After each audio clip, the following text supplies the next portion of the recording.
السلام عليكم. اليوم غنقدم معكم واحد الحريره كتجي خفه نزربن بالزربه، ما كتاخذش بزاف د الوقت.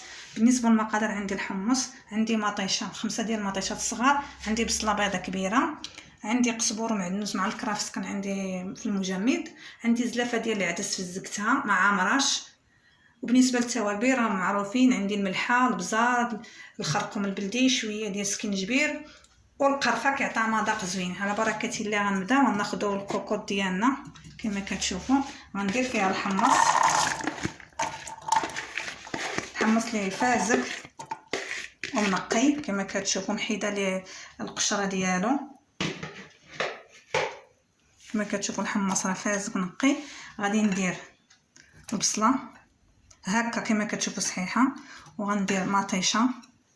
كلشي كيتسلق ومن بعد تشوفوا الطريقه تبعوها معايا، راه كتجي ساهله وزوينه.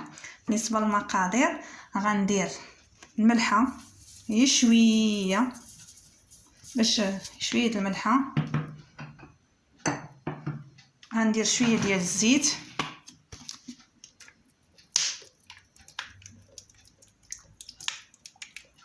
صافي. ندير لهم الماء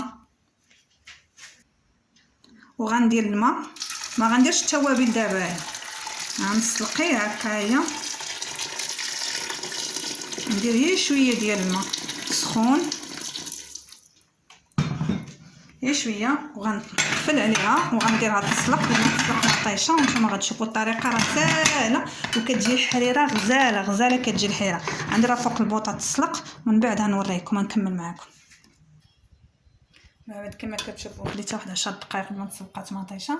غنحاول نصفيها بحال هكايا، حيد كاع الحمص نزل مطيشه، ونحاول نديرها في الخلاط ونينيكس بحال هكا. واخا كانت شي حمام صغير ماشي مشكله، المهم كنحاول نصفيها.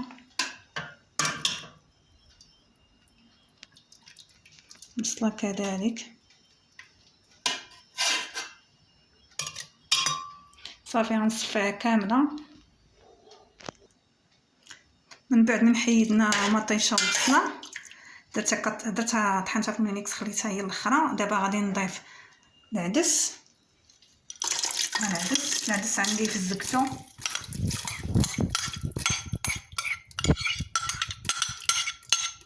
ندير العدس وغندير الربيع مع الكرافس.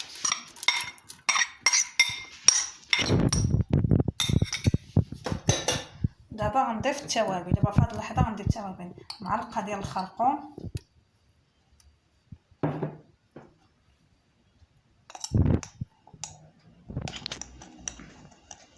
معلقه صغيره ديال البزار،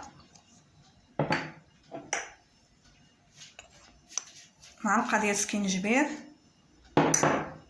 معلقه ديال القرفه. عرفتي القرفه راه كتعطي واحد المذاق رائع، جربوها ردوا عليا. وغنزيد واحد شويه ديال الملحه، شويه د الملحه. وغنزيد دابا شويه ديال الزيت، هذاك الزيت اللي درنا في الاول سلقنا به مطيشه وبصله، صافي. دابا غنديرها طيب بد ما يطيب العدس. الحمص ديجا طابقه له شي شويه، العدس غيطيب غنزيد عليه الخليط اللي طحنته. من بعد من درتها 5 دقائق بدا نطاب العدس، خدا ليا تقريبا 8 ديال الدقائق. ها هي طحنت مطيشه مع البصله، ها هي طحنتها. دابا غنخويها، بسم الله. غنزيد عليها الشعريه وغنزيد الماء، وغنزيدو الماء ونخليو ديك المطيشه حتى تغلى، وغندورها بمطيشه د الحك. صافي نزيد شويه د الماء، صافي. دابا غنديرها فوق البوطه قبل ما تغلى ديك المطيشه ويطيب ليا ديك الشعريه. غندورها بمطيشه د الحك كما كتشوفوا. خديت 2 معالق ديال المطيشه ديال الحك طبيعيه ناتوريل. غنزيد عليها كاس ديال الماء، يكون عادي. غنخلطها مزيان،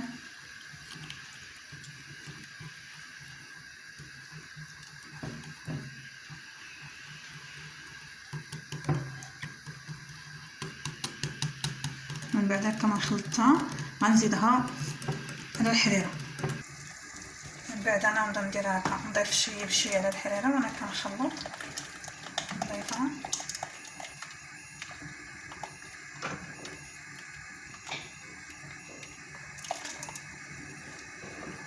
صافي. دابا ما نخليها شويه شي 5 دقائق وندورها بالطحين.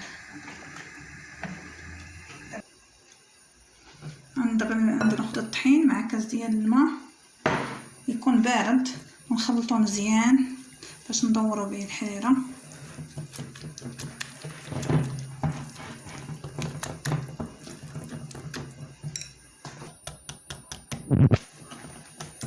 زدت واحد شويه ديال الماء حيت جات قاصحه، زدت شويه ديال الماء.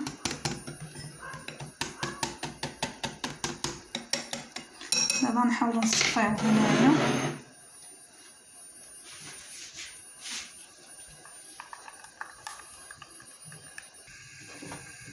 دابا كنقصوا شويه البوطه وغنبدا ندير شويه بشويه الطحين. غنشوف على حسب واش بغيتها خفيف ولا ثقيله الحريره. بالنسبه للناس اللي بغاو يديروا تقاطع ديال اللحم يمكن لهم يديروهم، اللي بغا يدير تقاطع ديال الدجاج يمكن له يديرهم، على حسب كل واحد والامكانيات. انا درت واحد الحريره كما قلت لكم خفن زربن، يعني ساهله ما كتاخذش الوقت، ما كتفوتيش فيها 30 دقيقه، ما فيهاش بزاف ديال التماره. بالنسبه لي انا بان ليا هو هذا القوام ديالها، ما نزيدش الطحين. اللي بغا قلت لكم خفيفه يزيد، اللي بغا ثقيله يزيد. من بعد ما درنا الطحين غندير واحد المعلقه ديال السمن تكون كبيره، كيعطي واحد المذاق زوين للحريره كما كتشوف، معلقه كبيره. صافي الحريره ديالنا واجده. من بعد من وجدت الحريره درتها في الزلافه، قدمتها مع طيبه الحامض. تنتمنى تعجبكم، راه كتجي ساهله ماله خفن زربن. بالنسبه كما قلت لكم اللي بغى يدير تقاطع اللحم يمكن يدير، انا درتها هكا كما قلت خفن زربن. كنتمنى تعجبكم، ديروها الطريقه راه تعاونكم في رمضان. بسلام عليكم.